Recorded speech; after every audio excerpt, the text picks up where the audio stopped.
أعوذ بالله من الشيطان الرجيم. بسم الله الرحمن الرحيم.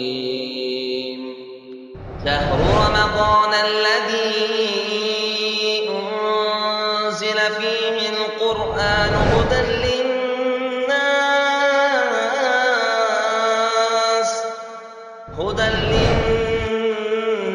وبينات من الهدى والفرقان، فمن شهد منكم الشهر فليصم، ومن كان مريضا أو على سفر فعدة من أيام أخر. لہذا دنیا کو دو وجہوں سے کھیل اور تماشے سے تشبیہ دی گئی. ایک تو کھیل دائمی نہیں ہوتا، ہمیشہ نہیں ہوتا، اور دوسرے یہ کہ کھیلنا یہ کم عقلوں کا کام ہے، بچوں کا کام ہے. اگر عقل رکھتے ہوئے آدمی کھیل میں مشغول ہو جائے تو عقل رکھتے ہوئے بھی بے عقل ہے. السلام علیکم ورحمۃ اللہ وبرکاتہ. بسم اللہ الرحمن الرحیم. قرآن حکیم کے تیسری پارے کی تفسیر کا خلاصہ پیش کیا جا رہا ہے. اللہ نے فرمایا اتل ما اوحی الیک من الکتاب واقم الصلاۃ ان الصلاۃ تنہی عن الفحشاء والمنکر ولذکر اللہ اکبر.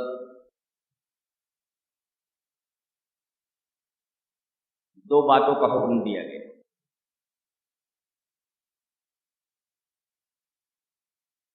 ایک ہے علم، عبادت.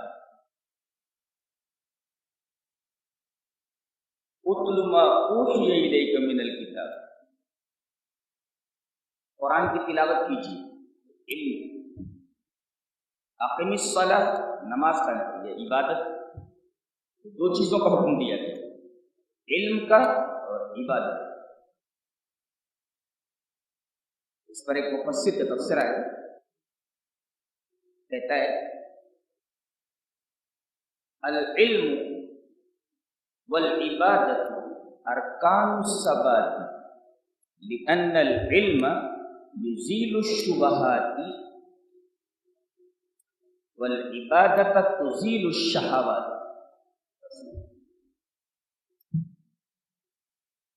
ثبات کا مطلب ہوتا ہے جم جانا کسی پر،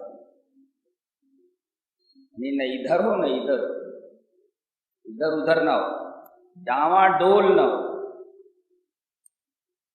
آدمی عقیدے میں ڈاواں ڈول ہوتا ہے، ایسا ہے کہ ایسا ہے. آدمی عمل میں ڈاواں ڈول ہوتا ہے، ایسا ہے کہ ایسا ہے. اصل ثبات ہے جم جانا، ڈاواں ڈول نہیں ہوتا. اور آدمی ڈاواں ڈول کب ہوتا ہے؟ جب آدمی کے پاس علم نہیں ہوتا تو شبہات میں مبتلا ہوتا ہے، شبہ ہو جاتا ہے ایسا ہے کہ ایسا. تو اگر علم آ جائے تو یزیل الشبہات، علم آ جائے تو شبہ ختم ہو جاتا ہے. اور آدمی عبادت میں ڈاواں ڈول کیوں ہوتا ہے؟ روزہ رکھوں کہ نہ رکھوں، آدمی کی خواہش. تو عبادت آدمی کی خواہشات کو زائل کر دے، شہوات کو زائل کر دے. تو دو باتوں کا حکم دیا گیا، ایک تو علم حاصل کرو ایک، اور دوسرے عبادت میں لگ جاؤ. علم سے شبہات دور ہوں گے اور عبادت سے شہوات دور ہوں گے. تو اگر جمنا ہے کسی چیز پر تو دو باتیں کرنی، علم اور عبادت. یہ دونوں ارکان الثبات ہیں، جم جانے کے ارکان. ایک نقطہ اور، یہ اتل ما اوحی الیک من الکتاب، قرآن کی تلاوت کرو. اس سے بڑا علم کیا ہو سکتا ہے؟ قرآن سب سے بڑا علم ہے. اتل ما، قرآن کی تلاوت کرو. نقطہ یہ ہے، اتلو کا مطلب ہوتا ہے یہ کے بعد دیگرے کوئی چیز کرنا. جیسے کہا جائے جاء واحدن واحد تلو الآخر، یکے بعد دیگرے آئے، یکے بعد دیگرے، یعنی ایک آیا اس کے بعد ایک آیا اس کے بعد ایک آیا۔ اس کا مطلب ہے قرآن ایک مرتبہ پڑھ لینا کافی نہیں۔ بعض لوگ کیا کرتے ہیں، رمضان میں 10 دن میں قرآن ختم کر لیتے، اب بقیہ رمضان انہیں فرصت ہوگی، نہ انہیں قرآن پڑھنا ہے اور نہ انہیں قرآن سننا ہے، پڑھ بھی لیا سن بھی لیا۔ کچھ لوگ رات بھر کھڑے رہتے ہیں، وہ شبینہ کہتے ہیں، ایک رات کھڑے ہو کر کے پورا قرآن سن لیا، اب رمضان بھر نہ تو قرآن پڑھنے کی ضرورت ہے نہ قرآن سننے کی ضرورت ہے۔ یہاں کہا جا رہا ہے کہ قرآن کو ایک مرتبہ پڑھنا کافی نہیں ہے، بلکہ واحداً تلو الآخر، مسلسل قرآن حکیم سے ربط رکھو، مسلسل قرآن حکیم سے ربط رکھو۔ اور آپ نے صرف جمعہ پڑھ لیا نہیں، وَأَقِمِ الصَّلَاةَ، نماز قائم کرو، قیام کا مطلب قائم رکھو، مسلسل ہونا چاہیے۔ تو صرف جمعہ پڑھنے سے کام نہیں چلے گا، گویا قرآن حکیم پڑھنے میں بھی تسلسل ہونا چاہیے، مسلسل پڑھو، اور کوئی بھی عبادت کرو بطور خاص نماز، اس میں بھی آپ کو مسلسل کرنا ہے، تسلسل کے ساتھ ادا کرنا ہے۔ اس کے بعد کہا گیا وَلَذِكْرُ اللَّهِ أَكْبَرُ، اللہ کا ذکر بڑا۔ اس پر ابن ابی دنیا کا تبصرہ ہے، بہت بڑا محدث گزرا ہے، ابن ابی دنیا تبصرہ کرتا ہے ذکر اللہ لکم اکبر من ذکرکم ایاہ، بولتا ہے جتنا تم اللہ کو یاد کرتے ہو نا، اللہ تم کو تم سے زیادہ یاد کرتے ہو۔ تم جتنا اللہ کو یاد کرتے ہو نا، اللہ تم کو اس سے زیادہ یاد کرتے ہیں۔ ہم اللہ کو یاد کرتے ہیں نا، تو ابن ابی دنیا کہتے ہیں تم جتنا اللہ کو یاد کرتے ہو نا، اللہ تم کو اس سے زیادہ یاد کرتا ہے۔ والا ذکر اللہ اکبر کا یہ مطلب انہوں نے بتایا۔ آگے آئے تھے وَلَا تُجَادِلُوا أَهْلَ الْكِتَابِ إِلَّا بِالَّتِي هِيَ أَحْسَنُ إِلَّا الَّذِينَ ظَلَمُوا مِنْهُمْ، اہل کتاب سے جب بحث کرو تو حسن طریقے سے نہیں، احسن طریقے سے، سب سے بہترین اسلوب جو ہو سکتا ہے بحث کا جو سب سے بہترین انداز ہو سکتا ہے وہ انداز اختیار کرو۔ ہمیں بحث کا طریقہ بتایا گیا۔ اب آدمی ہفتیاں کسنے پر اتر آئے، مذاق اڑانے پر اتر آئے، تمسخر کرنے پر اتر آئے، تو سامنے والا اپنے موقف کے اوپر نظر ثانی نہیں کرتا، آپ دلیل دیتے رہو، نہیں مانتا۔ تو جب بحث کرو تو بحث کا انداز اچھا نہیں، انتہائی اچھا ہو۔ یہ احسن کا مطلب، ایک ہے حسن اچھا اور ایک احسن انتہائی اچھا۔ تو بحث کے دوران انداز آپ کا اچھا ہی نہیں، انتہائی اچھا ہونا چاہیے۔ ہاں، مناظرہ کرنے کے لیے کوئی مناظرہ باز آ جائے، ایک ہے مناظرہ کرنے والا مناظر، ایک ہوتا ہے مناظرہ باز۔ تو مناظر میں اور مناظرہ باز میں فرق ہوتا ہے۔ مناظر سچ مچ دلیل کی روشنی میں بات کرتا ہے، اور مناظرہ باز ادھر ادھر کی باتیں کر کے سامنے والے کو چکر دینے کی کوشش کرتا ہے۔ تو الا الذین ظلموا منہم سے استثناء کیا گیا کہ مناظرہ باز سے بحث نہیں کرنی چاہیے۔ کچھ لوگ ایسے علم ہوتا نہیں اور مناظرے کا چیلنج دیتے رہتے۔ قرآن حکیم نے کہا یہ مناظر نہیں ہے، یہ مناظرہ باز ہیں، مناظرہ بازوں سے بحث نہیں کرنی چاہیے، ان سے دور رہو۔ الا الذین ظلموا منہم، الا الذین ظلموا منہم سے مناظرہ بازوں کا استثناء کیا گیا۔ اس کے بعد فرمایا گیا، سننے غور سے، بہت غور سے سننے سے، وَمَا هَذِهِ الْحَيَاةُ الدُّنْيَا إِلَّا لَهْوٌ وَلَعِبٌ وَإِنَّ الدَّارَ الْآخِرَةَ لَهِيَ الْحَيَوَانُ لَوْ كَانُوا يَعْلَمُونَ۔ سانس بند کر کے سنو، دنیا کو کیا کہا گیا؟ هَذِهِ، یہ مفسر لکھتا ہے یہاں ہادی جو اس میں اشارہ ہے للتحقیر، تحقیر کے لیے. یہ کہتے بولتے بھائی یہ چیز لے لو، نہیں یہ تو کبھی کبھی اس میں اشارہ جو آتا ہے وہ تحقیر کے لیے آتا ہے. یہ یعنی کیا مطلب؟ یہ بھی لینے کے لائق ہے کیا؟ جب کہہ دیا گیا وما هذه الحیات الدنیا، جب ہادی تحقیر کے لیے تو مطلب یہ ہوا ارے دنیا، یہ دنیا لینے کے لائق ہے. ہادی اس میں اشارہ تحقیر کے لیے لا کر کے بتایا گیا کہ دنیا کی کوئی قدر و قیمت نہیں، جس کے پیچھے آدمی کتے کی طرح گھوم رہا ہے جی، تو ہادی تحقیر کے لیے یہ تو چیز ہے. اور کہا گیا لہو و لعب، لہو ہے اور لعب ہے. لہو کسے کہتے ہیں اور لعب کسے کہتے ہیں؟ ہم لوگ کہتے ہیں کھیل اور تماشا ہے، اس کو اچھی طرح سمجھ لیں. لہو کسے کہتے ہیں، لعب کسے کہتے ہیں؟ ابا نے بھیجا بیٹے کو کہ بازار سے یہ چیزیں لے آؤ، ایک لسٹ دے دی اور عصر سے پہلے ہی آ جانا، اس لیے کہ افطار وغیرہ کا انتظام کرنا ہے. اب وہ پیسہ لے کر کے لسٹ لے کر کے بازار کی طرف جا رہا ہے، اچانک کیا دیکھتا ہے کہ یہ کھیل دکھانے والا کھیل دکھا رہا ہے، بس کھیل دیکھنے کھڑا ہو جاتا ہے، سب بھول جاتا ہے ابا نے کیا حکم دیا ہے، لانا کیا ہے، اور وقت گزر جاتا ہے. دیکھو کھیل دیکھنے میں مشغول ہو گیا، اصل جو کام ہے اس سے غافل ہو گیا. تو لہو کا مطلب کیا ہوا؟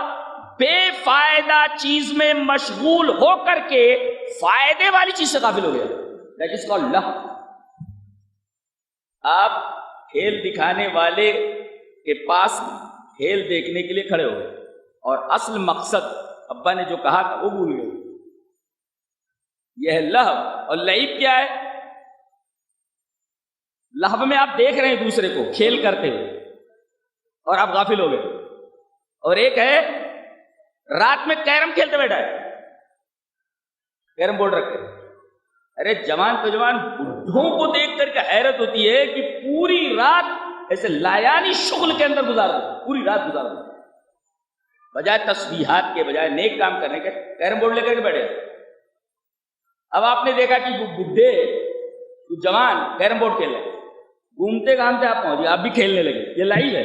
تو لہو میں آدمی دوسرے کو کھیلتے دیکھ کر کے غافل ہو جاتا ہے، اور لعب کا مطلب خود شریک ہو کر کے اصل مقصد سے غافل ہو جاتا ہے. یہ ہے لہو اور لعب. لہو لعب میں فرق سمجھ میں آیا؟ دوسرے کا کھیل دیکھ کر کے غافل ہو جاتا ہے، اور لعب کا مطلب خود کھیل میں مشغول ہو کر کے اصل مقصد سے غافل ہو جاتا ہے. دیٹ از کالڈ لہو، دیٹ از کالڈ لعب. لہو لعب کا فرق. اللہ نے کس لیے بھیجا؟ وما خلقت الجن والانس الا ليعبدون. اللہ نے ہم کو عبادت کے لیے بھیجا ہے اور قرآن دے دیا ہے، ایسے ایسے کرنا ہے. اب قرآن کو آپ نے ایک طاق پر رکھ دیا، وہ لسٹ جو ابا نے دی تھی وہ لسٹ آپ کی جیب میں ہے، ہاں جیب میں بھول گئے. اور عبادت کیسے کریں گے؟ کھیل میں مشغول ہو گئے، عبادت چلی گئی. پکڑ تو ہونی ہے، ابا کے جوتے تو کھانے. وما هذه الحیات الدنیا الا لہو ولعب. ایک نکتہ، دنیاوی زندگی کو کھیل اور تماشے سے تشبیہ کیوں دی گئی؟ کھیل اور تماشا کیوں کہا گیا؟ دو وجہوں سے. ایک تو کھیل اور تماشا دائمی نہیں رہتا. آدمی 3 گھنٹے کی فلم دیکھنے کے لیے فلم ہال میں چلا جاتا ہے، 3 گھنٹے اسے گرد و پیش کا ہوش نہیں رہتا. باہر نکلتا ہے تو چہرے کے اوپر 50 جوتے پڑے ہوئے.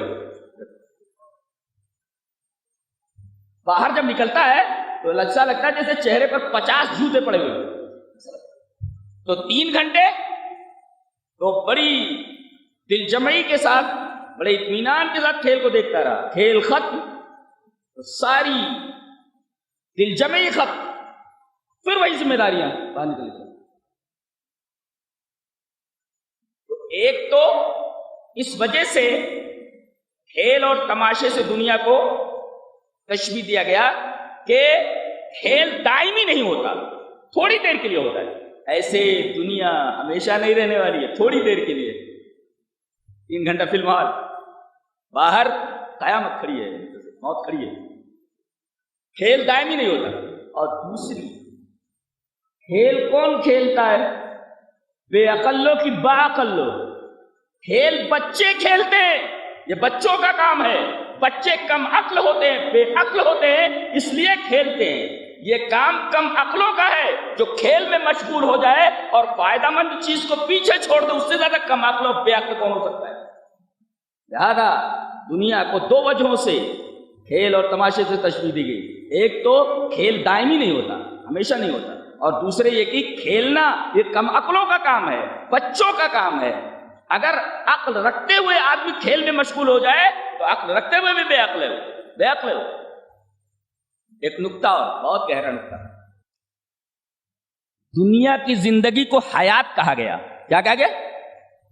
اور آخرت کی زندگی کو حیوان کہا گیا. وہ اسی میں وما هذه الحیات الدنیا، دنیا کی زندگی کو حیات کہا گیا. وَإِنَّ الدَّارَ الْآخِرَةَ لَهِيَ الْحَيَوَانُ، اور آخرت کی زندگی کو حیوان کہا گیا. بتاؤ حیات میں حروف زیادہ ہے یا حیوان میں؟ حیوان حروف زیادہ ہے، حیات میں کم. اور یہ عربی کا قاعدہ ہے کہ جب حروف بڑھ جائے تو معنی بڑھ جاتا ہے. پتہ یہ چلا کہ حیوان کا مطلب ہوتا ہے حقیقی زندگی، اور حیوان کا مطلب، اور حیات کا مطلب ہوتا ہے سوری زندگی. نہیں سمجھے؟ آئینہ ہے آپ کے سامنے، آئینہ. آپ ہیں اور آپ کی صورت آئینے میں، تو آپ کیا ہیں؟ آپ حقیقت ہیں، اور آئینے میں جو آپ ہیں وہ کیا ہے؟ وہ صورت ہے. قرآن حکیم نے بتایا آخرت کی زندگی حقیقت ہے اور دنیا کی زندگی صورت کی طرح سے آئینے میں. آپ کے دو وجود ہیں، ایک وجود حقیقی، ایک وجود سوری، صورت میں. تو آپ حقیقت میں آئینے کے سامنے کھڑے ہوئے ہیں تو آپ حقیقت ہیں، اور آپ کی جو تصویر آئینے میں ہے وہ صورت ہے. اور آخرت کی زندگی حقیقت ہے، اس کے مقابلے میں دنیا کی زندگی صرف صورت ہے. وَمَا هَذِهِ الْحَيَاةُ الدُّنْيَا إِلَّا لَهْوٌ وَلَعِبٌ وَإِنَّ الدَّارَ الْآخِرَةَ لَهِيَ الْحَيَوَانُ لَوْ كَانُوا يَعْلَمُونَ. ایک نکتہ اور، دنیا کے مقابلے آخرت کی زندگی کو حیوان کہا گیا. حیوان کس کو بولتے ہیں؟ جس کے اندر جان ہو. پیڑ کو حیوان بولتے ہیں؟ نہیں نا، ہماری نگاہ میں اس کے اندر جان نہیں. تو حیوان کس کو بولتے ہیں؟ انسان کو بھی بولتے ہیں حیوان ہے، جانوروں کو بھی بولتے ہیں حیوان. جس کے اندر جان ہو.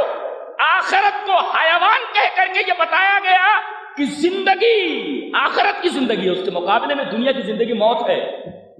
یہ بتایا تم موت میں ہو، حالت موت میں ہو تم، اس کے مقابلے میں جو آخرت کی زندگی ہے وہ اصل زندگی ہے. تو زندگی کے مقابلے میں دنیا کی زندگی موت ہے. اس لیے کیا موت مانی ہے، اس کو حیوان ہے.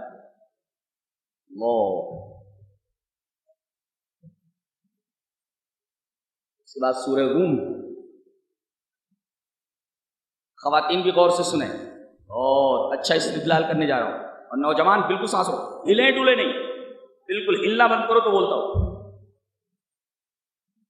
کچھ لوگ ہل رہے ہیں، ہلو نہیں. وَمِنْ آيَاتِهِ أَنْ خَلَقَ لَكُم مِّنْ أَنفُسِكُمْ أَزْوَاجًا لِتَسْكُنُوا إِلَيْهَا وَجَعَلَ بَيْنَكُم مَّوَدَّةً وَرَحْمَةً. اللہ سنیں غور سے، بہت پیارا اس طرح سنے نہیں ہوگی زندگی میں. اور اللہ کی نشانیوں میں سے یہ ہے کہ تمہارے ہی نفسوں سے، انہی میں سے ہماری بیویاں بنائیں. لفظ کیا ہے؟ ازواج. ایک مفسر لکھتا ہے کہ، اور اس کے بعد محبت اور رحمت کا ذکر کیا گیا ازواجن کہہ کر کے. وَجَعَلَ بَيْنَكُم مَّوَدَّةً وَرَحْمَةً. تو ازواج کا ذکر کرنے کے بعد محبت کا ذکر کیا گیا.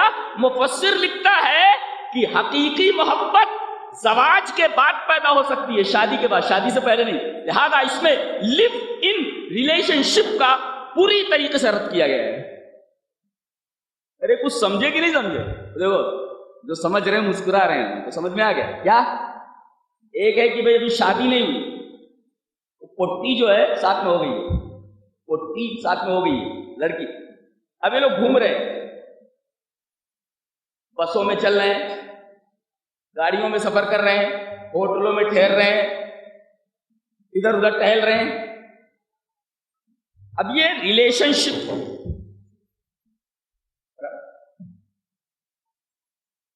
تو اس کو کہتے ہیں لیو ان ریلیشن شپ، تعلق میں رہنا. کہتے ہیں جب تک لیو ان ریلیشن شپ ہے تب تک لسٹ ہے، اور شادی ہو جائے تو لو. لو اور لسٹ میں فرق سمجھ میں آتا ہے؟ لو اور لسٹ، ایک ہے لو، وہ شادی کے بعد ہی ممکن ہے، شادی سے پہلے نہیں. شادی سے پہلے لو نہیں ہوتا. وہ لسٹ ہے، وہ شہوانی جذبہ، شہوت خواہش ہے فقط، لسٹ ہے.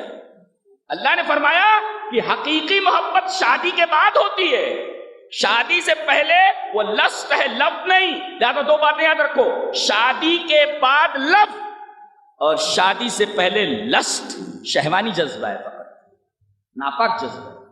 لہذا اس آیت کریمہ میں ازواج کے بعد محبت کا ذکر کر کے یہ فرمایا گیا کہ لیو ان ریلیشن شپ کا جو فلسفہ ہے، اس کی فلسفی بالکل باطل ہے، بیکار ہے.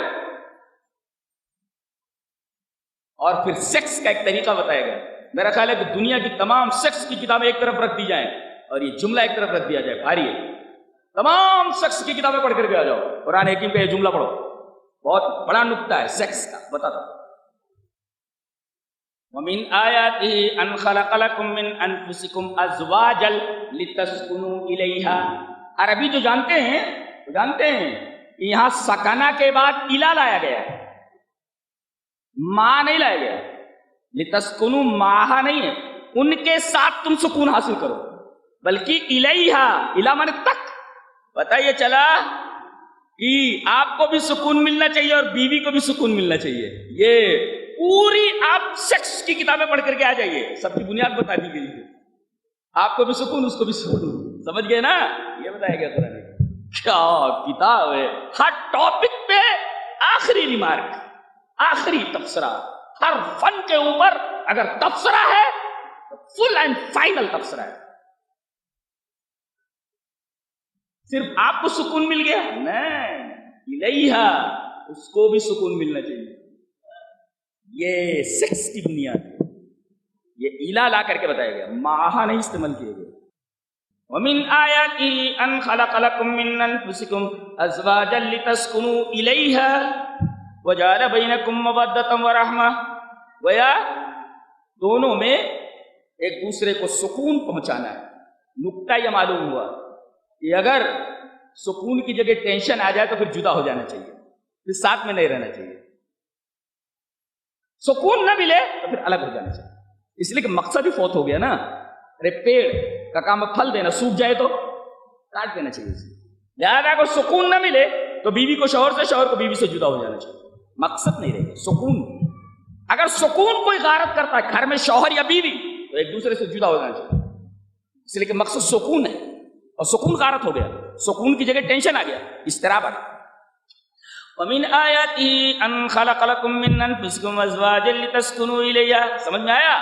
سیکس کی پوری بنیاد بتا دی گئی اور معاشرتی زندگی کی بنیاد بتا دی گئی کہ اگر دونوں سکون سے رہتے ہیں تو معاشرت اچھی ہے، اور اگر سکون سے نہ رہیں تو الگ ہو جانا چاہیے.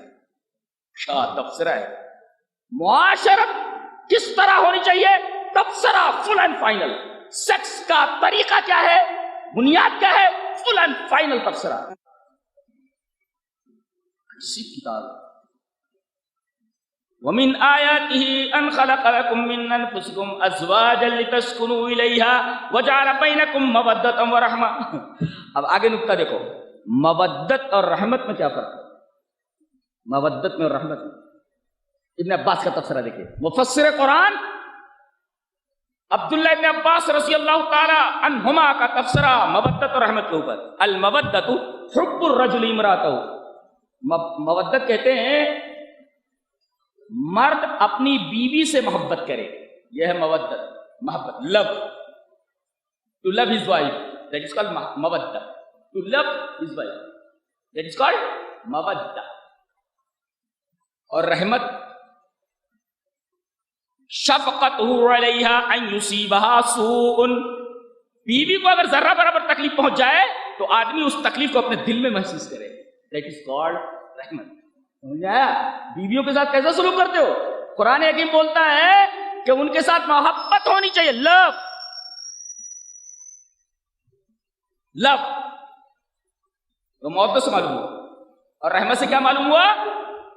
ابن عباس کیا فرماتے ہیں؟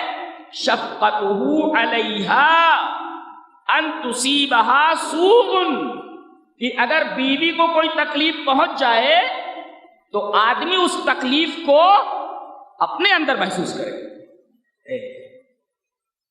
یہ ہے رحمت. اور کسی نے تفسیر کی المودۃ فی الصغر والمودۃ فی الکبر. مودت ہوتی ہے جوانی میں اور رحمت ہوتی ہے بڑھاپے میں. نہیں، محبت ہوتی ہے جوانی میں، دونوں کو ایک دوسرے کی ضرورت ہوتی ہے. اور بڑھاپے میں بڈھا لیٹا رہتا ہے، بڑھیا بیٹھی رہتی ہے، دونوں آپس میں پتہ نہیں کیا باتیں کرتے رہتے. یہ ہے رحمت. محبت ختم نہیں ہوتی، رحمت ہوتی ہے. یہاں شہوانی جذبات ہوتے ہیں کب؟ جب جوان ہوتے ہیں.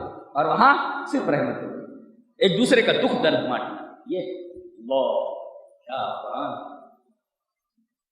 جوانی ہے تو محبت، اور بڑھاپا ہو تو رحمت. ایک دوسرے سے اپنا غم بیان کر کے غم کو ہلکا کر لینا. رحمت.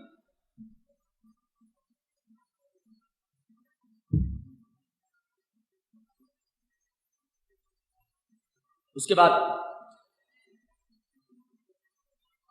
ایک بڑی پیاری بات کہی ہے کہ اللہ الذی خلقکم ثم رزقکم ثم یمیتکم ثم یحییکم.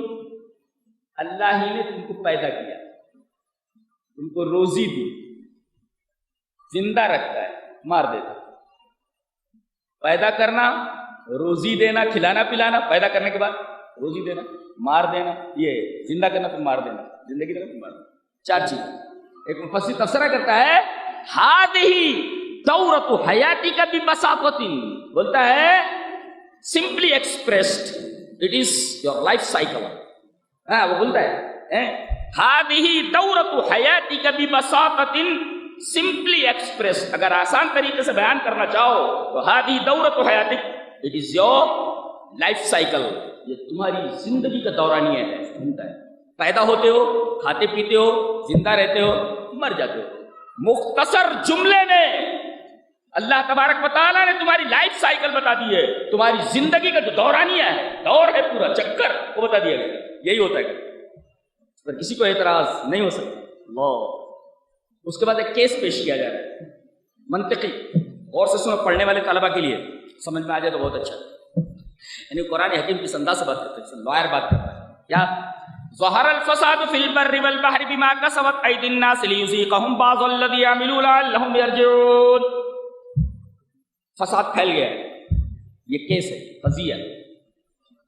اب کیس ہے، کیس کے بعد کاز. اس کیس کا سبب کیا ہے؟ یہ کیس ہوا، سبب کاز کیا ہے؟ Case cause. اس کے بعد حکمت بیان کی جا رہی ہے. حکمت کی میکسم، میکسم کے ساتھ فلسفی ہے. تو کیس، کاز، فلسفی آف کیس، پرپس، چار چیزیں بتائیے. ظہر الفساد یہ کیس ہے. فساد کیوں پھیلا؟ ریزن بتایا جا رہا ہے. آگے ریزن، کاز بتایا جا رہا ہے. دماغ کا سبب ایدی الناس، ہمارے کرتوت ہیں آدمی، کیونکہ ایک کیس ہے، قضیہ. اس کے بعد یہ کہا جا رہا ہے یہ قضیہ پیش کیسے آیا، یہ کیس ہوا کیسے؟ دماغ کا سبب ایدی الناس، کوئی کیس کیوں ہوا؟ یہ تمہارے ہاتھوں کی کمائی، تمہارے گناہ. دو، کیس اور کاز. تیسرے میکسم لایا گیا، میکسم، MAXIM، میکسم. میکسم لایا گیا، یا یوں کہہ لو آپ فلسفی. فلسفی کیا؟ لیذیقہم بعض الذی عملوا. یہ جو عذاب آیا ہے تمہارے کرتوتوں کے سبب، اس لیے ہے تاکہ تمہارے بعض عمل کا مزہ چکھا دے، مزہ چکھا دے بعض عمل. یہ جو ہے حکمت ہے. اور پرپس کیا ہے؟ لعلہم یرجعون، تاکہ یہ جو عذاب آیا ہے اس عذاب کو دیکھ کر کے آدمی اپنی روش سے پلٹ آئے، موقف سے پلٹ آئے. تو کیس، قضیہ. کیس کے بعد کاز، کاز کے بعد فلسفی، فلسفی کے بعد پرپس. یہ چار چیزیں بیان کرتی ہیں. فساد کیوں ہوا؟ تمہارے گناہوں کی وجہ سے. کاز کیس ظاہر الفساد، کاز بما کسبت ایدی الناس، اور فلسفی لیذیقہم بعض الذی عملوا، تاکہ تمہارے گناہ کی وجہ سے تمہارے بعض عملوں کا مزہ چکھائے، یہ فلسفی. اور پرپز لعلہم یرجعون، تاکہ تم اپنی حرکت سے باز آ جاؤ. کیا گفتگو کا انداز ہے، اور پیاری تفصیل ہے کمال کی. ایک انتہائی حسین چیز سننا چاہتے ہو؟ گانا جو بجتا رہتا ہے گھروں میں بھی اور باہر بھی، جہاں جاؤ بس بجتا ہی رہتا ہے اور بجاتے ہی رہتے لوگ. اللہ نے فرمایا سورہ لقمان میں، وَمِنَ النَّاسِ مَن يَشْتَرِي لَهْوَ الْحَدِيثِ لِيُضِلَّ عَن سَبِيلِ اللَّهِ بِغَيْرِ عِلْمٍ. لوگوں میں سے بعض ایسے ہیں جو لہو الحدیث خریدتے ہیں. کہتے ہیں یہ آیت ایک کافر نذر ابن حارث کے متعلق نازل ہوئی. وہ کیا کرتا تھا کہ کسی نوجوان کو دیکھتا کہ وہ محمد صلی اللہ علیہ وسلم کی طرف مائل ہو گیا، دین کی طرف مائل ہو گیا، اسلام کی طرف مائل ہو گیا. کیا کرتا تھا یہ؟ اس نے کچھ لونڈیاں رکھ رکھی تھی، گانے والی ناچنے والی، وہ گاتی تھی بھی ناچتی بھی تھی، تو بس ان کے پیچھے لگا دیتا تھا ان لڑکیوں کو. اب وہ ناچتی تھی اور گاتی تھی اور اس کو اسلام کے قریب جانے سے روک دیتی تھی. پتہ یہ چلا کہ ہر وہ عمل جو انسان کو اسلام سے روک دے وہ لہو الحدیث ہے، اور خاص طور سے گانا اور بجانا. آج تو چھوٹے چھوٹے بچوں کو گانا کے کیریئر میں ڈالا جا رہا ہے، کہتے کیریئر بنا رہا ہے. کسی کو ناچنے کے روٹ پہ ڈالا جا رہا ہے کہ کیریئر بنا رہا ہے، یہ ڈانس میں کیریئر بنا رہا ہے، یہ سنگنگ میں کیریئر بنا رہا ہے. اور دونوں کے بارے میں کہا گیا یہ دونوں چیزیں اسلام سے دور کرتی ہیں آدمی. گانا سننا اور ڈانس دیکھنا، یہ دونوں چیزیں اسلام سے دور کر دیتی ہیں آدمی. وَمِنَ النَّاسِ مَن يَشْتَرِي لَهْوَ الْحَدِيثِ، گانا. حضرت ابن عباس رضی اللہ تعالیٰ عنہ میں تفسیر کی ہے لہو الحدیث الغنا، لہو الحدیث ہمارا گانا ہے، گانا، سانگ، گیت. اب ایک سوال کر سکتے ہیں آپ کہ ہر گانا حرام ہے؟ گانا تو ترنم کے ساتھ کوئی چیز، میں بھی تو ابھی پڑھ رہا ہوں ترنم کے ساتھ پڑھ رہا ہوں، تو یہ بھی تو گانا ہی ہے، غنا اس کو بولتے ہیں. اور قرآن میں ہے، نبی کریم صلی اللہ علیہ وسلم تشریف فرمائی من لم یتغن بالقرآن فلیس منا، جو قرآن کو گانے کے ساتھ نہ پڑھے، غنا کے ساتھ، وہ ہم میں سے نہیں. یعنی قرآن کو ترنم کے ساتھ پڑھنا چاہیے، تو وہ غنا ہے، ترنم کے ساتھ خوبصورت انداز میں پڑھنا، اس کا حکم دیا گیا ہے، تو بھی تو گانا ہی ہے. تو ایک چھوٹا تفسیر، ایک جملہ یاد رکھو، غنا اگر موجب زنا ہو تو حرام ہے، اور غنا اگر موجب زنا نہ ہو تو جائز ہے. نہیں سمجھا؟ اگر گانے سے آدمی کے جذبات بھڑکتے ہوں تو یہ گانا حرام ہے، اور اگر ایسے ترنم سے جس سے دل اسلام کی طرف مائل ہو، اچھی نعت ہے، اچھی حمد ہے، قرآن اچھا پڑھنا ہے، تو یہ غنا جائز ہے.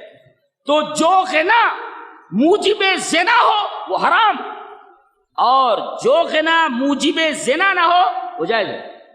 عید کے دن اس صحابی جو ہیں ان کی بچیاں وہ دف لے کر کے بجا رہی تھی اور گا رہی تھی. حضرت ابو بکر نے ڈانٹا، چلو بھاگو یہاں سے. نبی کریم صلی اللہ علیہ وسلم فرمایا رہنے دو، دف بجانے دو اور ان کو گانے دو، آج خوشی کا دن. دیکھو آپ نے گانے کی بھی اجازت دی اور بجانے کی بھی اجازت دی. جی حدیث ہے، وہ دف بجا رہی اور گا رہی ہیں، تو دیکھو یہاں گانا بھی اور بجانا بھی ہے. وہی میں نے کہا جو غنا موجب زنا ہو، جس سے جذبات بھڑکتے ہوں، سفلی میلانات پیدا ہوں، ایسا گانا حرام، اس کو لہو الحدیث سے تعبیر کیا گیا. اس کے بعد حضرت لقمان علیہ السلام ہیں. حضرت لقمان کہتے ہیں نبی تھے یا بعض لوگ کہتے ہیں حکیم ہیں. بہر لقمان نے اپنے بیٹے کو وصیت کرتے ہوئے کئی باتیں بتائی. ان میں سے ایک بات بڑی پیاری، وَصَاحِبْهُمَا فِي الدُّنْيَا مَعْرُوفًا، اپنے والدین کے ساتھ مصاحبت اختیار کرو، ساتھ میں رہو معروف طریقے سے. اس پر ایک مفسر کا بڑا پیارا تفسیرہ، اجمل الصحبت ہی صحبت الوالدین، سب سے خوبصورت صحبت اگر کسی کی ہے تو وہ والدین کی صحبت ہے. آج دیکھو ہمارے نوجوان واٹس ایپ کے اوپر لاکھوں فرینڈز بنائے رہتے ہیں، کیا فائدہ اس سے؟ صحبت ہے، دوست ہیں. ہم واٹس ایپ کے اوپر اتنے دوست رکھتے ہیں، ان سے چیٹنگ کرتے ہیں وغیرہ وغیرہ. بتایا گیا کہ سب سے بہترین صحبت والدین کی صحبت ہے. آپ واٹس ایپ کے اوپر ہزاروں دوست بنا لیجئے، مصاحب بنا لیجئے، ماں باپ اگر کھاٹ پر کھانس رہے ہیں تو آپ کی اس دوستی سے، لاکھوں کی دوستی سے کوئی فائدہ نہیں. آج یہی ہے، ماں باپ کی صحبت کے بجائے موبائل لے کر کے بیٹھے رہتے، چیٹنگ کرتے رہتے. وہ وقت ماں باپ کو دو، بیوی بچوں کو. جی یہ قرآن وصاحبہما فی الدنیا معروفا اجمل الصحبت یہ صحبت الوالدین. ملاقات کا، ملنے کا طریقہ بتایا گیا. ولا تصعر خدک للناس ولا تمشی فی الارض مرحا.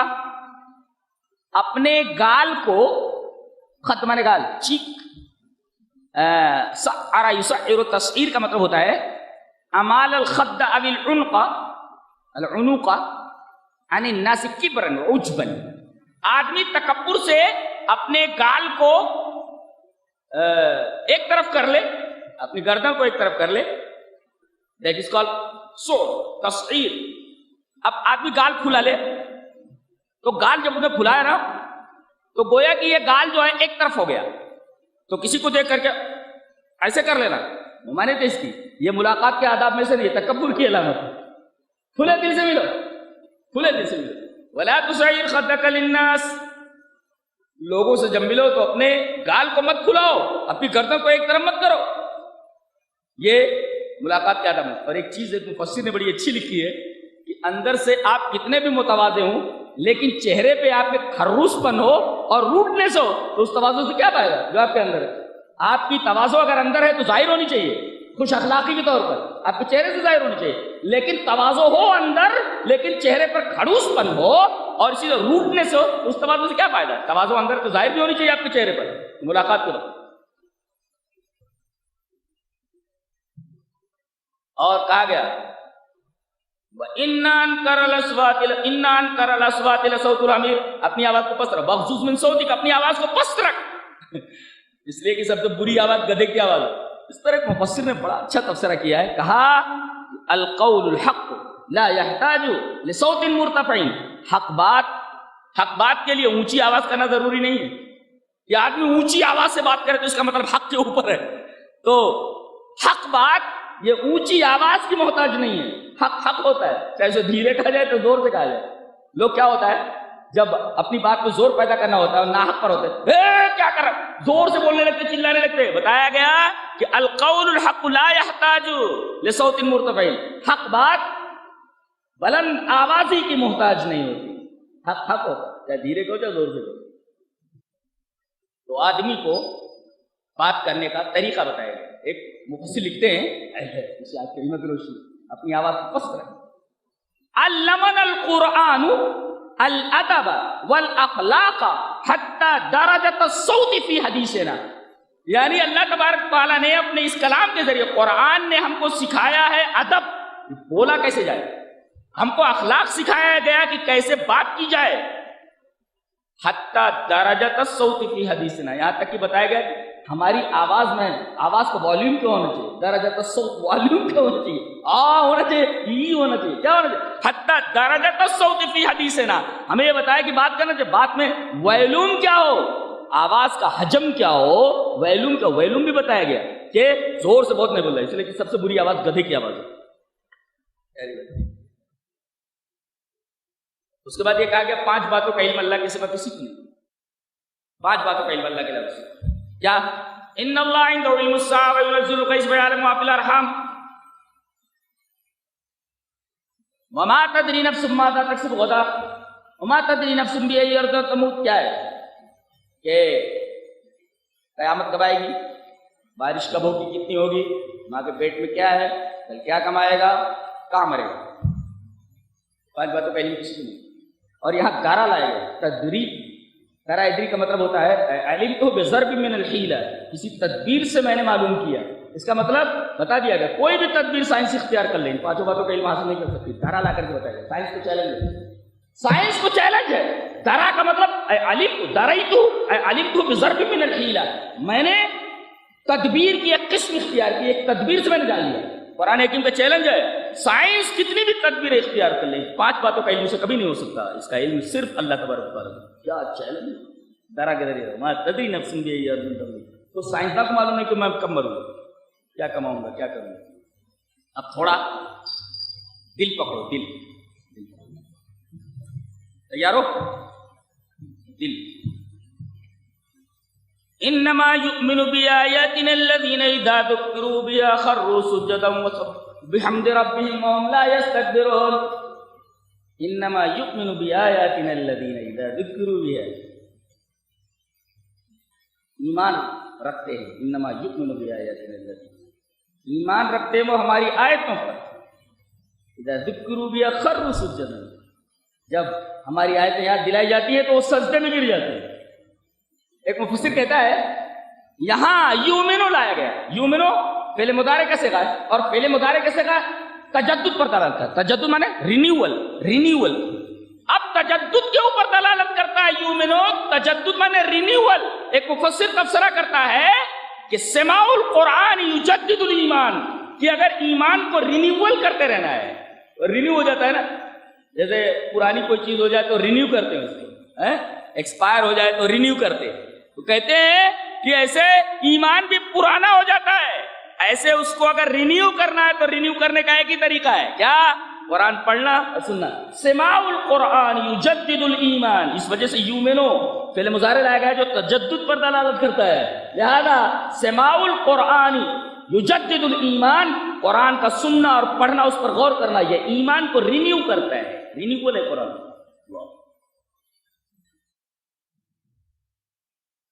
تو قرآن کا یہ معلوم ہے. اس کے بعد ایک عجیب بات کہی جا رہی ہے کہ تتجافى جنوبهم عن المضاجع يدعون ربهم خوفا وطمعا ومما رزقناهم ينفقون. اب دل کے اوپر ہاتھ رکھو, میں بیان کرنے جا رہا ہوں کہ یہ اللہ کے جو بندے ہیں یہ اپنے بستروں سے اپنے پہلو کو دور کر لیتے ہیں. رات میں بستروں سے اپنے پہلو کو دور کر لیتے ہیں, بستر پر نہیں ہوتے, اللہ کے سامنے سجدہ کر رہے ہیں. مفسر کا تبصرہ دیکھو, دل کو لگنے والا تبصرہ, کیا ہے دل میں گھس جاتا ہے تبصرہ. کہتا ہے ما تترک الراحۃ والنوم الا للمحبوب, آرام اور رات کی نیند صرف محبوب کے لیے ہی چھوڑی جاتی ہے. بچہ اگر بیمار ہے, آپ کو بچے سے محبت ہے تو آپ رات بھر نہیں سوتے, رات بھر آپ بستر پر نہیں جاتے اس لیے کہ بچہ بیمار ہے. آپ رات کی نیند اور آرام اپنے محبوب بچے کے لیے چھوڑ دیتے. بچے کے لیے آپ نے کیوں چھوڑا؟ اس لیے کہ محبوب ہے. اللہ فرماتا ہے کوئی میرے لیے جاگ کر دیکھے, کوئی میرے لیے اپنا بستر چھوڑ کر کے دیکھے. میں محبوب نہیں ہوں کیا؟ تیرا بیٹا تجھے محبوب ہے, میں محبوب نہیں ہوں. اور میرے محبوب بندے وہ ہیں جو رات کے وقت اپنا بستر چھوڑ دیتے, اپنی نیند چھوڑ دیتے, راحت چھوڑ دی اور نیند چھوڑ دی.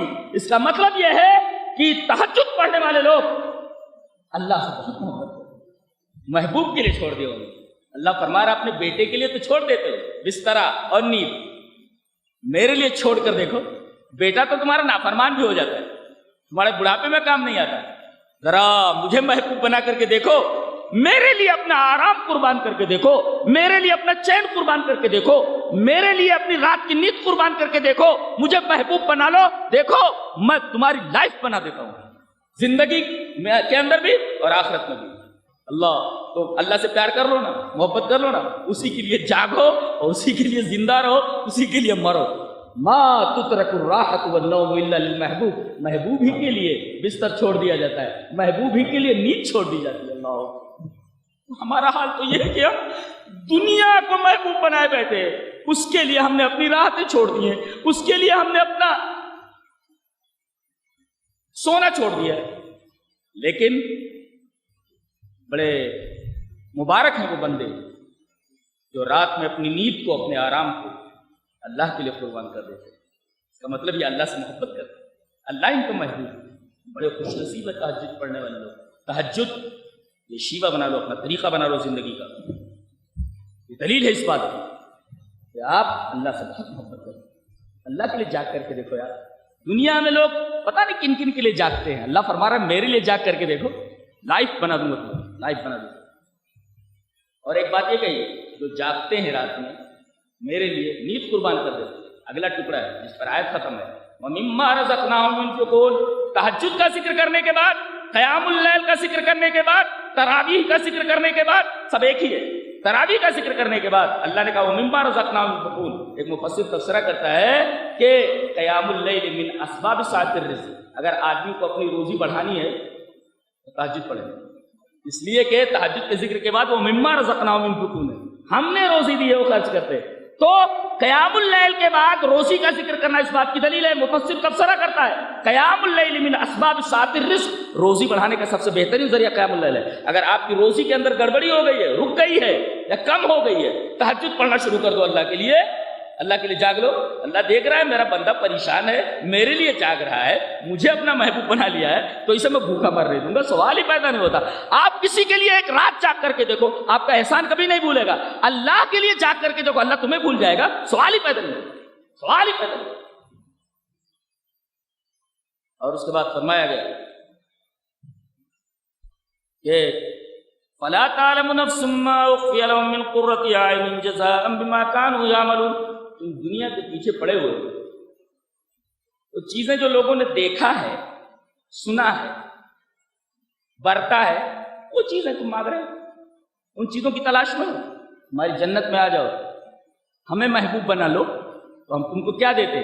کانوں نے سنا نہیں، آنکھوں نے دیکھا نہیں، دل میں خیال نہیں گزرا۔ فلا اخفی لهم، اللہ چھپا دیا گیا ان کے لیے نعمت۔ فلا تعلم نفس ما اخفی لهم، کوئی انسان جان ہی نہیں سکتا کہ کیا چھپا دیا گیا ہے آنکھوں سے۔ اللہ فرما رہا ہے تم تو وہ چیزیں حاصل کرنے کے چکر میں دنیا کو محبوب بنائے ہو، مجھے محبوب بنا لو، ایسی چیزیں دیتا ہوں، کانوں نے سنا نہیں، آنکھوں نے دیکھا نہیں، دل میں خیال نہیں گزرا۔ اب دل میں خیال نہیں گزرا کتنا دے گا اندازہ لگائیے آپ۔ مرنا تو بہرحال مرنا تو شور ہے، اس سے تو کوئی بچتا اچتا ہے نہیں، آپ بھی بچنے والے نہیں۔ دیکھو ابھی ایک صاحب ہماری جماعت بیچارے، انہوں نے محنت کی، جماعت کی خدمت کی، کل چلے گئے، چلے گئے۔ کبھی ہمارا بھی پکارا ہو سکتا ہے، ارے وہ صاحب اب نہیں رہے، کوئی دنیا سے اتنا دل لگانا، اس کو اس کی حد میں رکھو نا، اس کو اس کی حد میں رکھو، اس کی ایک حد ہے۔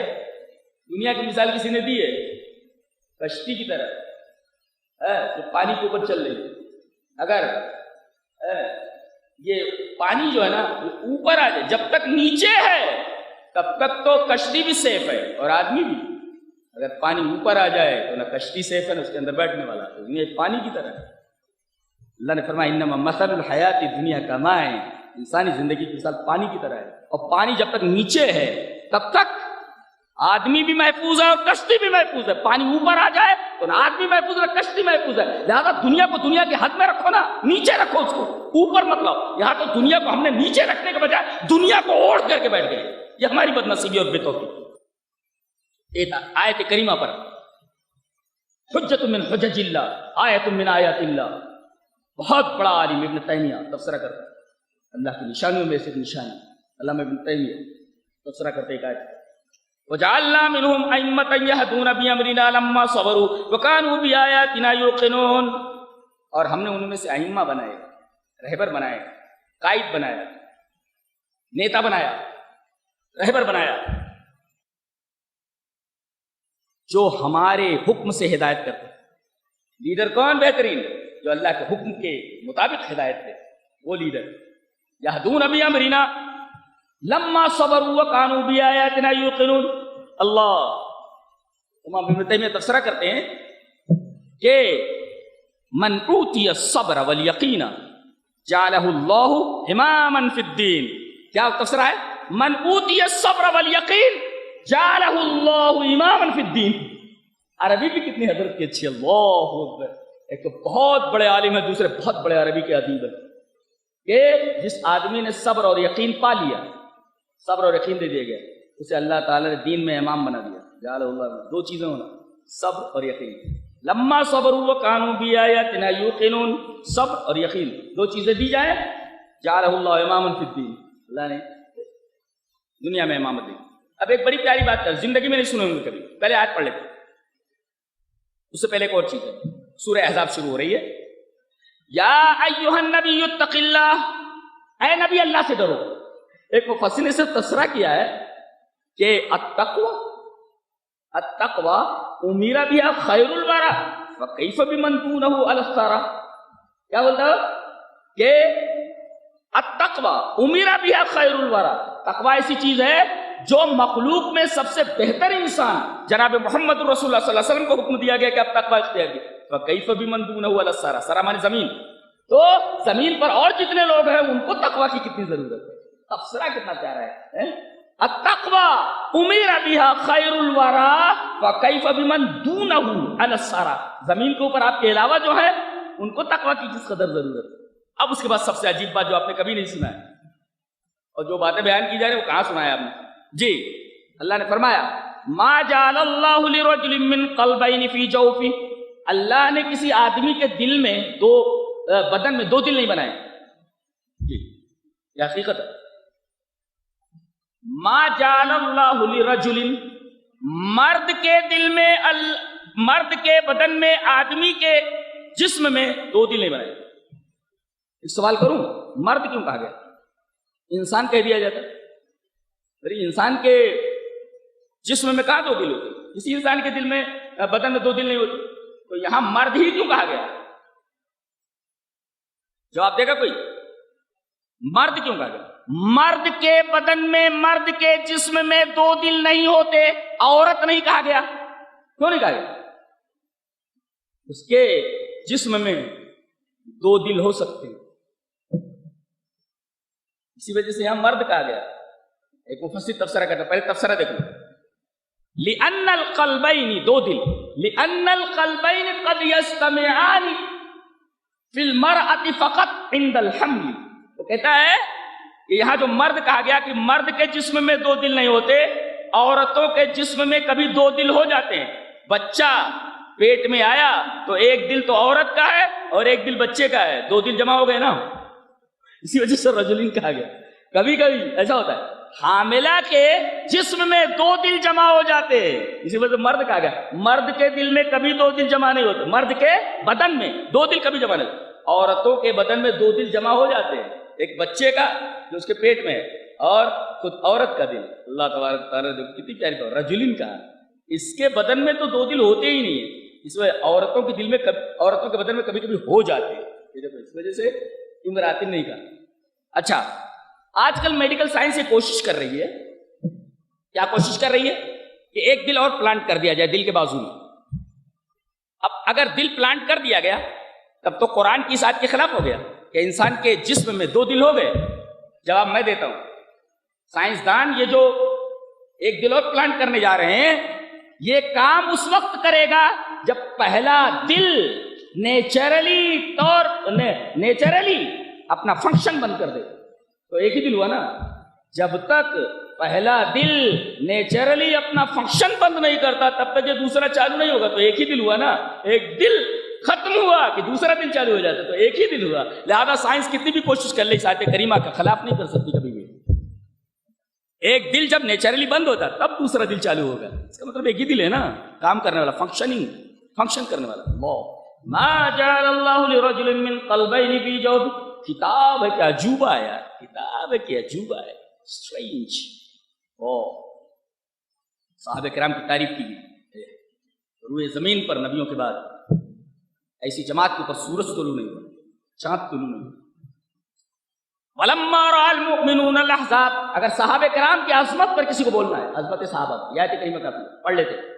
وَلَمَّا رَأَى الْمُؤْمِنُونَ الْأَحْزَابَ قَالُوا هَذَا مَا وَعَدَنَا اللَّهُ وَرَسُولُهُ وَصَدَقَ اللَّهُ وَرَسُولُهُ وَمَا زَادَهُمْ إِلَّا إِيمَانًا وَتَسْلِيمًا مِنَ الْمُؤْمِنِينَ رِجَالٌ صَدَقُوا مَا عَاهَدُوا اللَّهَ عَلَيْهِ فَمِنْهُمْ مَنْ قَضَىٰ نَحْبَهُ وَمِنْهُمْ مَنْ يَنتَظِرُ وَمَا بَدَّلُوا تَبْدِيلًا۔ وجدان مہک اٹھے، پورے دماغ میں خوشبو اپنا بسیرا کر لے، ایسا کلام ہے ہمارے رب کا، سبحان ما هذا کلام۔ اسے پڑھ لیتا ہوں۔ وَلَمَّا رَأَى الْمُؤْمِنُونَ الْأَحْزَابَ قالوا هذا ما وعدنا الله ورسوله وصدق الله ورسوله وما زادهم إلا إيمانا وتسليما من المؤمنين رجال صدقوا ما عاهدوا الله عليه فمنهم من قضى نحبه ومنهم من ينتظر وما بدلوا تبديلا. دیکھ رہے شکو، دیکھ رہے لفظوں کا، کوئی جملہ کوئی سنٹنس کسی کتاب کا ایک لفظ کے برابر نہیں ہو سکتا. یہ ہے وہ کتاب جس کو ہم چھوڑے بیٹھے ہیں. اللہ نے فرمایا چاروں طرف موت بکھری ہوئی، چاروں طرف موت نے گھیر رکھا ہے صحابہ کرام کو. احزاب کا مطلب 10,000 لوگ جمع ہیں، 10,000 لوگوں نے گھیر لیا مدینہ کو. یہ جنگ احزاب بولتے اس کو، جنگ خندق، وہ خندق سامنے کھود دی گئی. چاروں طرف سے مدینہ کو موت نے گھیر لیا. 10,000 لوگ ہیں، لڑنے والے کتنے ہیں؟ زیادہ سے زیادہ 2,500 3,000. 10,000 لوگوں نے پورے مدینہ کو گھیر لیا. جس طرف دیکھو موت منڈلا رہی ہے. چاروں طرف موت کو دیکھ کر کے صحابہ کرام نے کیا کہا؟ ہاذا ما وعدنا اللہ ورسولہ، ارے یہ ہے جس کا ہم سے اللہ اور اس کے رسول نے وعدہ کیا ہے. وصدق اللہ ورسولہ، اللہ اور اس کے رسول نے بالکل سچ کہا. وما زادهم الا ایمانا وتسلیما، یہ موت دیکھ کر کے ان کے ایمان میں اور خود سے پردگی میں صرف اضافہ ہوا. اللہ، آدمی گھبرا جاتا ہے، ایمان کمزور ہو جاتا ہے، یہاں تو ایمان بڑھ گیا، خود سے پردگی بڑھ گئی. یہ ہے صحابہ کرام کی عظمت. چاروں طرف موت کا پسیرا ہے، چاروں طرف موت منڈلا رہی ہے. موت کو دیکھ کر کے صحابہ نے کہا ھذا ما وعدنا اللہ ورسولہ وصدق اللہ ورسولہ، یہ ہے وہ دن جس کا اللہ نے وعدہ فرمایا تھا، اس کے رسول نے وعدہ فرمایا تھا، اور اللہ اور اس کے رسول نے سچ وعدہ فرمایا. اللہ اکبر. یہ کون کہہ سکتا ہے جس کا ایمان پہاڑوں کے برابر ہو، سامنے موت ہو اور یہ کہا جائے اللہ اور اس کے رسول نے سچ کہا؟ کتنے بڑے ایمان کا تقاضا کرتا ہے. میرا خیال ہے یہ آیت کافی ہے صحابہ کرام کی عظمت پر بیان کرے. وما بدلوا تبدیلا، ان کے موقف میں چینجنگ نہیں ہے، تبدیلی نہیں ہے. شیعوں کا رد ہے، کبھی وہ مرتد نہیں کہتے مرتد ہو گئے تھے. وما بدلوا تبدیلا، شیعوں کا رد ہے، کبھی اپنے موقف سے ذرہ برابر نہیں ہٹے، اپنے موقف پر ڈٹے، 1 انچ نہیں. وما بدلوا تبدیلا، بدلوا کے بعد تبدیلا جو لایا گیا اس کا جو مصدر ہے، مصدر کو ریپیٹ کیا گیا تاکید کرنے کے لیے. 1 انچ بھی اپنے موقف سے نہیں ہٹے، ان کا موقف نہیں ہوگا. اور اللہ نے کیا فرمایا؟ یہ میرے محبوب بندے، ان کی 3 صفتیں اللہ نے بیان کی. ایک مفسر تفسیر کرتا ہے بلاغت قرآنیۃ فی هذه الجملہ، اس جملے کے اندر قرآنی بلاغت دیکھو کیسے. انه وصف هذا الصنف المحبوب بثلاث صفات الایمان الرجولیہ صدق رجال صدقوا ما عاهدوا، کہ اللہ تعالیٰ نے اپنے محبوب بندوں کو، اس قسم کے بندوں کے لیے جو اللہ کے نزدیک محبوب، 3 صفتیں ذکر فرمائی. ایمان ان کا دیکھو، اور فرمایا ان کی مردانگی دیکھو، رجال مردانگی ہے، رجولیہ میں مردانگی. چاروں طرف موت ہے اور آدمی یہ بولے اللہ اور اس کے رسول نے مردانگی کی انتہا ہے. صحابہ کرام کی مردانگی نکل، میرے پاس الفاظ نہیں میں بیان کر سکتا. لفظ ساتھ چھوڑ رہے ہیں، وہ صحابہ ہے. ایسے اسلام نہیں پھیلا ہے، ہم تک آیا ہے. ہم تو خالی روٹی کھا رہے ہیں، خالی کھا رہے ہیں، بنا کر کے تو انہوں نے پورا دیا ہے. کھیت جوتا، غلہ ڈالا، سینچا، کٹائی کر کے سب بنا کر کے روٹی بنا کر کے دے دیا، کھا رہے ہیں. یہ تو اور آیت پڑھ لوں، اچھا لگ رہا ہے. وَلَمَّا رَأَى الْمُؤْمِنُونَ الْأَحْزَابَ قَالُوا هَذَا مَا وَعَدَنَا اللَّهُ وَرَسُولُهُ وَصَدَقَ اللَّهُ وَرَسُولُهُ وَمَا زَادَهُمْ إِلَّا إِيمَانًا وَتَسْلِيمًا مِنَ الْمُؤْمِنِينَ رِجَالٌ صَدَقُوا ایمان رجولیت من المؤمنین رجال صدقوا ما عاهدوا اللہ علیہ.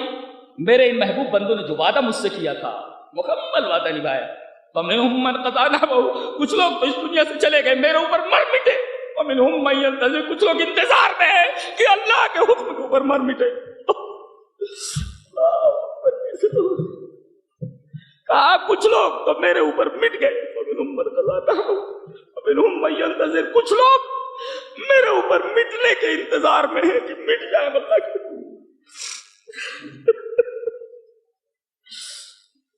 ہمارے نبی نے کیسے ساتھیوں کی تربیت کی تھی، کیسے لوگ اللہ تعالیٰ کے کیسے محبوب بندے تھے. کچھ لوگ تو میرے اوپر مر گئے، مٹ گئے. ومنهم من ينتظر، کچھ لوگ میرے اوپر مرنے کے لیے انتظار میں ہے کہ اللہ کے اوپر مر مٹے.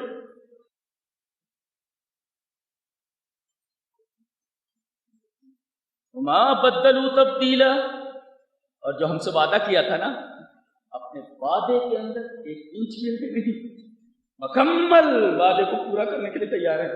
یہ صحابہ کرام، میرا خیال یہ ہے کہ صحابہ کرام کی عظمت ہوئی ہے یہ عظمت. اس کے بعد یہ سورہ احزاب آگے 22 پارے میں کچھ چلی گئی ہے، تو انشاءاللہ کل اس پر تفصیل سے بحث کرتے ہیں. عورتوں کا پارا ہے، کل عورتوں کے مسائل کا بیان ہے، ان کو کیسے رہنا چاہیے، کیسے کیا ہے. لہذا کل انشاءاللہ اس کو جو چھوٹا ہے، جو آگے چلا جا رہا ہے، تو انشاءاللہ لے کر کے پھر آگے بیان کریں. اللہ ہمیں نیک عمل اور اچھی سمجھ کی توفیق عطا فرمائے. وآخر دعوانا الحمدللہ. وتلك حجتنا آتيناها إبراهيم على قومه نرفع درجات من نشاء إن ربك حكيم عليم. ووهبنا له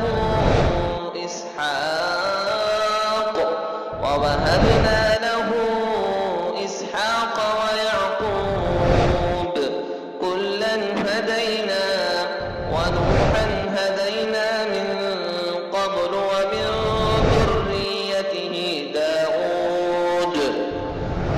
ومن ذريته داود وسليمان وأيوب ويوسف وموسى وهارون وكذلك نجزي المحسنين.